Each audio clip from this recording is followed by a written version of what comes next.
Judge Charlie Sulik on the panel with me this morning. Our Judge Christine Miley and Myron Duhart. Judge Duhart. Judge Duhart is unfortunately able to be here today, but he will review the oral argument transcript before the court renders its decision. In each case, our first case this morning is State of Ohio versus Brent Kohlhofer. Mr. Henderson, you're here on behalf of the appellant. Would you like to reserve any of your 15 minutes for rebuttal? Yes, sir. Could I reserve 5 minutes, please? 5 minutes? Yes, sir. We can come up and start with Okay. your Thanks. Good morning. Brandon Henderson on behalf of Mr. Kohlhofer. I appreciate you folks listening, your honors listening. Today we have 2 assignments of error in this case stated in our brief. The first is manifest weight of the evidence, not supporting Mr. Kohlhofer's conviction, and the second being the trial court erred and abused its discretion by refusing to admit exculpatory text messages by one Mr. Don Eames. I'm going to start with the second assignment of error. In the early morning hours of December 6th, Don Eames wrote a text message to his then girlfriend, and I believe still girlfriend, Haley Conley, that said, like, wake the fuck up, you fell asleep and left me and forgot about me, made me sleep where 2 people died and shit. This was at 8:07 a.m., roughly less than 48 hours after a fire had occurred on December 4th into the morning hours of December 5th, actually less than 24 hours, where these kids were later found. At 11:14 a.m., Haley County sends back with absolutely no shock or surprise, I'm up, so you want me to come. This would obviously seem to indicate that Mr. Eames had knowledge that these 2 kids had already died, and perhaps Haley as well, as she showed no surprise. So less than 48 hours before this text, these 2 boys were kidnapped and beaten, held at gunpoint with such disregard for their humanity. They were actually photographed by Don Eames while bound and lying in clutter, debris, dirt, soot. We don't know exactly when these young men died, and none of the people over at 507 Maumee Avenue initially named Brent or Charles as individuals involved in this. We believe the trial court erred on numerous grounds to admit the text messages of Don Eames, and he did plead the fifth in this case. Law enforcement was made aware of the evidence that the boys died at 507 Maumee. However, the jury's not at, I'm sorry. Yes, ma'am. The text message is hearsay, is it not? We would argue that it's not, and we would argue that it's not only not hearsay, but there is hearsay exception. Okay. What is your argument on that?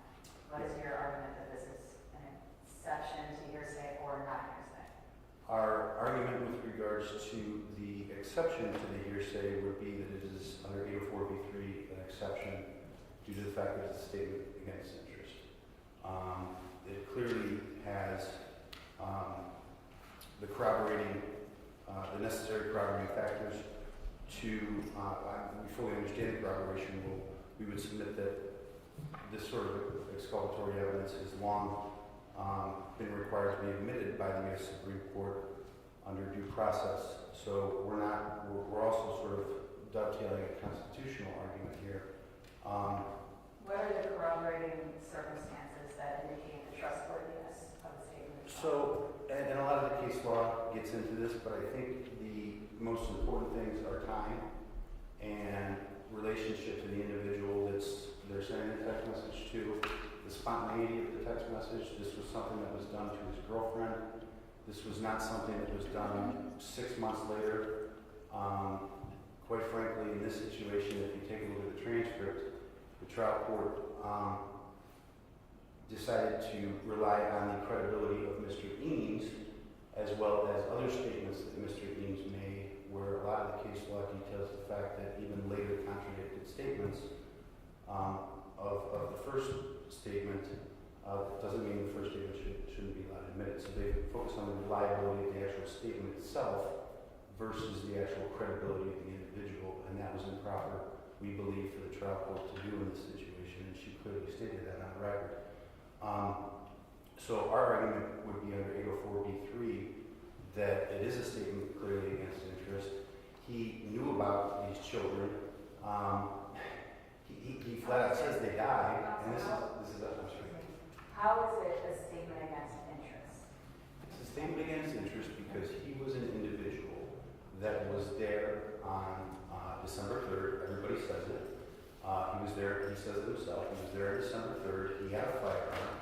He pistol whipped these children. He was the one responsible, by all due accounts, for tying up and binding these children. The statement is 2 people died. That's correct. That's what you're saying is the statement against interest. So how is that statement a statement against interest? I believe it's a statement against interest because at the time he makes that statement, he is over at 507 Maumee Avenue where we believe the children died. And he's saying, I can't believe you left me here where these 2 people died. It's a statement against interest because A, he clearly admitted to pistol whipping these children. He admitted to binding these children and tying them up. He admitted to taking... What is the corroborating evidence that those 2 people died in that house at 507 Maumee, correct? Is that what your position is? Yes. Okay, what is the corroborating evidence that the deaths occurred in that residence? Sure. We have testimony from Sergeant Kennedy, who flat out states, there is absolutely no forensic evidence whatsoever. Those kids left here alive. Quite frankly, there's only one individual in this entire case that puts forth any evidence. That is an individual by the name of Cruz Garcia, who believes a true murderer. I believe the corroborating evidence is that Cruz was called after these kids were bound and tied. Cruz went over there after going home to retrieve a weapon, and they all took part in beating these children and not only feloniously assaulting them and beating them, but then later a story is made up to where it's Brent and Charles. Brent and Charles are never once, brought up by any of these people until after Sergeant Kennedy brings up Mr. Kohlhofer's name. So I think it's extremely important to remember, as far as corroboration, that these kids were lured over to 507 Maumee. They were literally lured over there by Corbin Gingrich because he had the motive and the feeling that a gun was stolen from him by one of these children. Cruz Garcia had the motive that he thought one of these kids broke into his mother's house, which is a pretty serious motive if you ask me. Obviously, he testified how much he loves his mother. And so, in my mind, there's a lot of corroborating evidence that these kids never actually left that house alive. That, there's testimony that Cruz came over and he went from 0 to 100. That what he was doing was excessive. These are from his own co-defendants. That it was almost obsessive. That the kids were screaming. That Corbin Gingrich at one point had to demand him to stop because he was going so far. And Don Eames is a part of all this. He's a member in all this. So I truly believe that is a statement against interest due to the fact that he is on this mission as well along with these guys, admitting to pistol whipping, admitting to binding and tying them up in order to be able to do some of the further things that were done. So that's why I would say it's a statement against his interest. On top of that, even if you claim that it's not a statement against for murder or something like that, clearly it's a crime to not report death or felony here in the state of Ohio, and that could invoke criminal liability as well. So I would say that's a statement against interest. And then, I guess back to the initial thing with regards to corroboration, I do believe that there is sufficient corroboration here based on all the case law with regards to the timing of the event, which is a missing report was just filed that day. These kids were not found yet. Nobody knew where these kids were, what had happened to them. They were missing. And Don Eames flat out states where these 2 people died. How would he have known that 2 people died? These kids weren't even found yet. This is disturbing information coming from this text message. And so we believe that the court made a decision more on the credibility of Mr. Eames as well as other statements made by Mr. Eames. In fact, it says so much right in the transcript, instead of on the actual reliability of that statement itself. And so I guess that's where our biggest argument is with regards to the fact that this was improperly excluded from testimony. He was an unavailable witness. He pled the fifth. The court agreed, we got over, that hump with regards to that. But what she didn't agree with was the fact that she considered this to be inherently untrustworthy based upon other messages, as well as Mr. Eames, which the case law clearly states should not be taken into consideration, but rather the timing, the relationship of the individual you're sending it to, and other factors. This is my time. Yeah, you're at your, Am I at time? I'm starting to get a little late, so you'll start, if you have, you probably have another minute.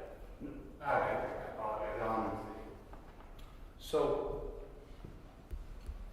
we would actually claim that because of the constitutional issues here, the fact that we weren't able to, confront individuals, it brings in the confrontation clause, due process rights to a fair trial. We would say with regards to this situation, we understand that normally it is an abuse of discretion standard when there's a statement against penal interest, but in this situation, because of the constitutional errors, we would request that this be viewed from a de novo standard, Your Honors.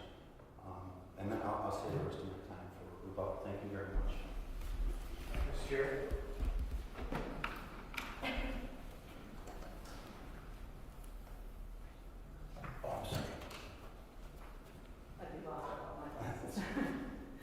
Good morning, and may it please the court. I guess I'd like to start in the interest of keeping us on the same topic with the evidentiary issue that's been presented today. The question of whether this is a statement against interest under 803b4, I think it's evolved quite a bit since the original brief in this case. For starters, we're seeing the argument that this is a crime to fail to report a felony or a death. The crime, of course, is a misdemeanor of the 4th degree. And when you put that in the perspective of Mr. Eames, who is apparently pretty comfortable with a high degree of violence in his environment, that would suggest that that is not going to be much of a deterrent. The other issues that have been raised today are the question of whether the court can actually weigh the credibility of the declarant. And I think that... Before you move on to that, so are you saying that if a statement is against the declarant's interest, but it would only be a misdemeanor, then that wouldn't satisfy your schedule? Well, I'm saying in the circumstances of this case, I think we have to look at the declarant and his shoes.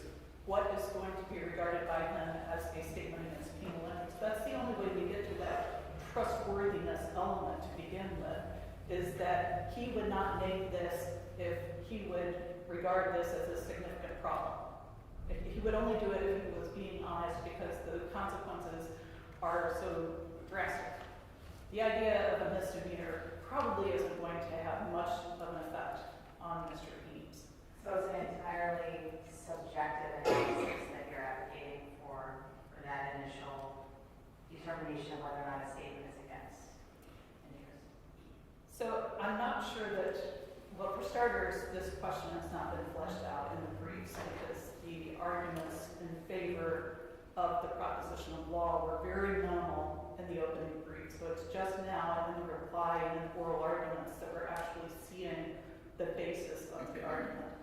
As to whether it is entirely reasonable or subjective, whether it's an objective or subjective standard, I think that probably the case law hasn't really spoken to that, at least nothing that's been briefed so far. Now the question, I'm sorry, did you have that? Okay. There is case law, though, that tells the court that they can properly consider the trustworthiness or the reliability of that out-of-court declarant, and they can compare what's said to the circumstances of the case. Now, this is federal case law. It hasn't been cited in these briefs because the issue hadn't been raised, but I would suggest that U.S. v. Bobo, which is an 8th Circuit case, 994 F. 2nd, 524, and the case that it cites, which is U.S. v. Rasmussen, 790 F. 2nd, 55. Both of those cases allow the court to inquire into the probable veracity of the in-court witness and the reliability of the out-of-court declarant. And that's exactly what the court did here. There was a discussion of the text messages as a whole, and the court found that this text message exchange, where he said 2 people died here, that was inconsistent with other text messages. And I think that's true. We see, I believe it was admitted as a court's exhibit, text messages from Mr. Eames, where he tells other people, those 2, and he uses a racist term, were fine when they left here. They left here and they were perfectly fine. They weren't dead.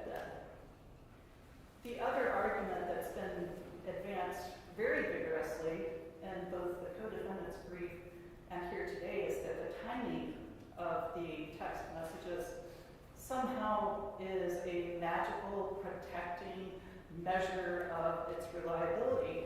I would suggest that's not at all the case. These text messages that were at issue between Don Eames and his girlfriend were sent on December 6th. That was 3 days after the birthday party and after the boys were pulled out of 507 Maumee. Cruz Garcia testified that the day after that, he went to Chase Street to talk to Walker. And at that point, he asked Walker, did he shoot the boys? And Walker said no, but they fought to the end and they took that to the grave. The very next day, or maybe later that day or the next day, he speaks with Kohlhofer, who said those, and again using a racial expletives, then dead. So before we have the fire, before we have the text message exchange, we have an acknowledgement within this group of people who are very, very closely connected that the death has occurred. So the fact that the police would be unaware of this until someone broke that circle of trust or someone tipped off the police, that really doesn't reveal anything about the trustworthiness of this text message when we are looking for it as a declaration that these deaths occurred at 507 Maumee. Overall, I would suggest that the evidence in this case is very sufficient to support the convictions in the case. Of course, this court has to go through the process of analyzing whether this is an abuse of discretion. And then at that point, the court also has to look at whether there was prejudice to the substantial rights if it determines that there was an abuse of discretion. What we have here are phone records that corroborate the fact that the victims were lured to 507 Maumee. We have records that corroborate Cruz Garcia's timeline of events that night, that we have testimony that Kohlhofer was looking for one of the boys because he suspected him of having committed various break-ins in his properties on Chase Street. There was evidence that the movement of these individuals' cell phones, as measured by the way they were bouncing off the cell phone towers, basically converged on South Toledo, with Cruz Garcia, of course, arriving at 507 Maumee, and then they, at the same time, arrived back at the Chase Street. So you see that movement across the city and back up to the Chase Street area. And again, it's corroborated by other pieces of evidence. There were flock license plate readers. There was surveillance cameras that corroborated the witness's testimony. It's very difficult to find any kind of prejudice based on the fact that Don Eames' text message to his girlfriend was excluded. Before I move on, I did want to quickly address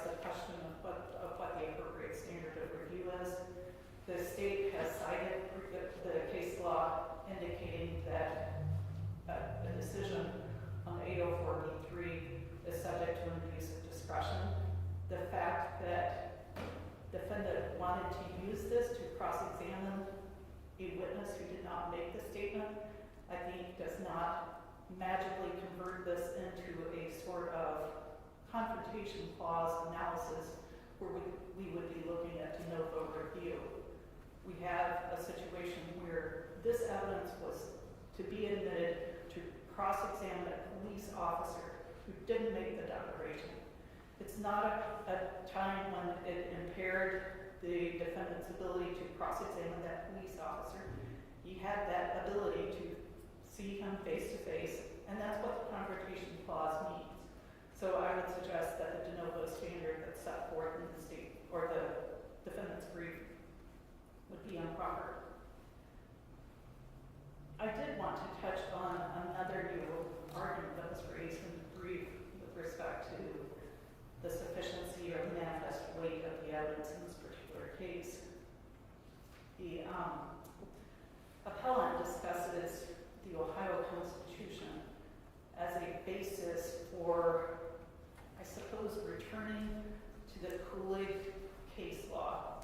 So we have a brief that starts out by citing an old precedent from this court that followed the Kool-Aid analysis, saying that if our case is circumstantial, then it can only be supported if there is only if the evidence is irreconcilable with any reasonable theory of innocence. That case, of course, was overruled in Jeans. What we see in the reply brief is the suggestion that this court should look at the Ohio Constitution and make a return to the Kool-Aid standard. I don't think there's much support for that. And the reason why is if you look at Kool-Aid, it doesn't actually cite to any constitutional provision. It relies on cases called Shepard and Carter. Neither of those cases draw from the Constitution, whether it's Ohio or federal, with respect to their analysis of the quantity or the quality of evidence that's required to sustain a conviction. Kohlhofer also hasn't identified any provision in the Ohio Constitution that would somehow give greater rights than what we receive through the federal Constitution. And he relies on a law review article from Justice DeWine, which is certainly very interesting reading, but the gist of that article is more, it's a toolkit. This is how you can go about challenging this if you want. Here are some historical citations, some authorities. This is where you gotta go.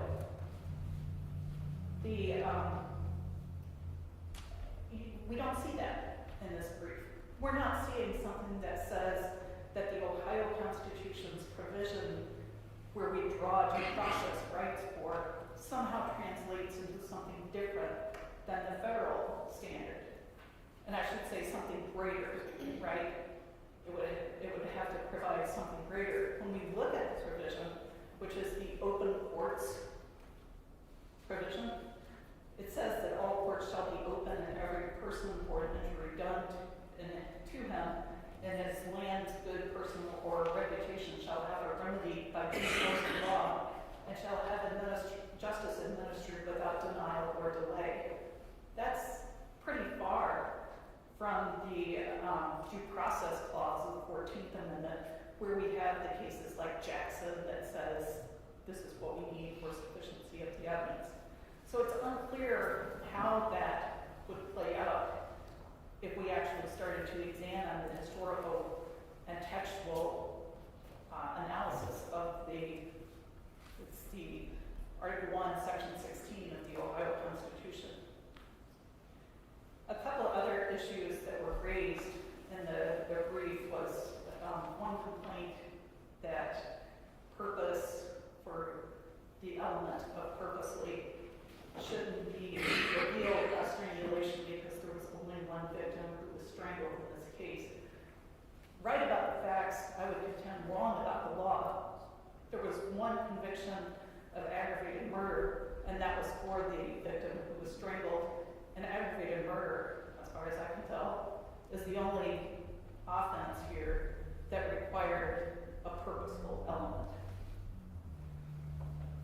Overall, I would ask the court to find that the considerable amount of evidence, including the phone records, the corroborating evidence of Cruz Garcia's testimony, the testimony of the two other witnesses who were present on the night of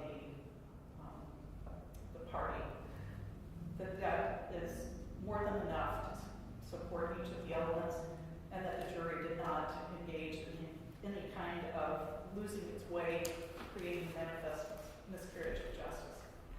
If there are no other questions, I'd ask that the court affirm. No questions? Thank you. Mr. Henderson, you have 5 minutes remaining. Thank you, Your Honor. Just briefly to touch on a couple of things. With regards to the statement against interest, I would like to move on to manifest weight. I know I only have about 5 minutes here. Obviously, it's founded on the assumption that a person is unlikely to fabricate a statement against their own interest at the time it's made. Stating that a reasonable person in the declarant's position would not have made unless the declarant believed it to be true. I do suspect that if Don Eames, and I know he took a plea in this case, but if Don Eames were to ever go to trial in this case, I do suspect this is something that would have been brought up and cross-examined about Mr. Eames, indicating to me that this is a statement against interest to him. And additionally, all the other corroborating circumstances that I cited before. Did any witness testify that the victims were killed at 507 Mommy? He did. Well, no, not testifying. No. There's no testimony to that. There's no testimony. They only called 2 individuals from that evening who, again, had lied so many times to prosecution, so many times to police, detectives, everybody, and they were offered these plea deals when they were the ones who lured them over there, when they were the ones who did the beating and pistol whipping. There was 3 different large men with handguns hitting these kids with the butt of these guns to the point where Cruz Garcia goes up and asks one of the females in the property, hey, would you mind cleaning this off with alcohol for me because I don't want any DNA on it. First of all, Cruz doesn't talk to Don. Cruz and Don Eames the individual that made the text message, Cruz and Don Eames, I know that there was a statement that, the next day, I think Charles Walker had made a statement or something, and maybe that's how it got back to Don. Cruz and Don don't talk to each other. They didn't like each other. Cruz did not like Don. In fact, he threatened him quite a few times. I'd like to get into some of the other situations here with regards to manifest weight. Everything in this case relies on Cruz Garcia. Corbin Gingrich, I won't say doesn't matter because he was a huge actor in this, and quite frankly, might have played a role in their death. But the fact of the matter is, the very last question I asked Corbin Gingrich on cross-examination was, but you only believe this information that they were walked out and given to Brent and Charles because that's what Cruz told you. It's in the transcript and Corbin says, yes, that's what Cruz told me. So in actuality, the only individual up there taking the stand at that point was Cruz Garcia that was supposedly being able to tell the truth. And he looked at that jury right in the face how many times and just flat out lied. He says Brent Kohlhofer's phone. Brent calls as soon as he gets over there.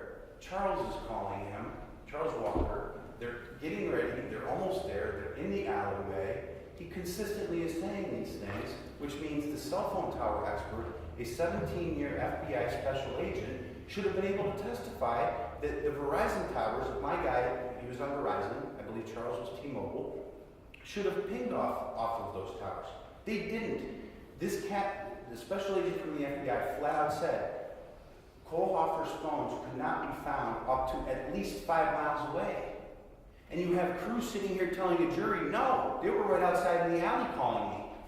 And there's 3 to 4 different Verizon towers, and I flat out asked this special agent, that would have pinged off one of those towers, correct, if they were were calling from this alley. We said, absolutely, of course, yeah.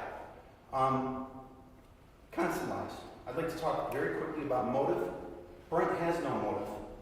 Brent liked KyShawn, KP, a lot. He was best friends with his two nephews. He gave him jobs to do, paint fences, gave him extra cash, had a barbecue, fed the kid. He took him out on his boat. He knew exactly where to find, and people, Cruz even testified to this, Cruz Garcia testified, Brent knew exactly where to find KP anytime he wanted to find him, correct? And Cruz said yes.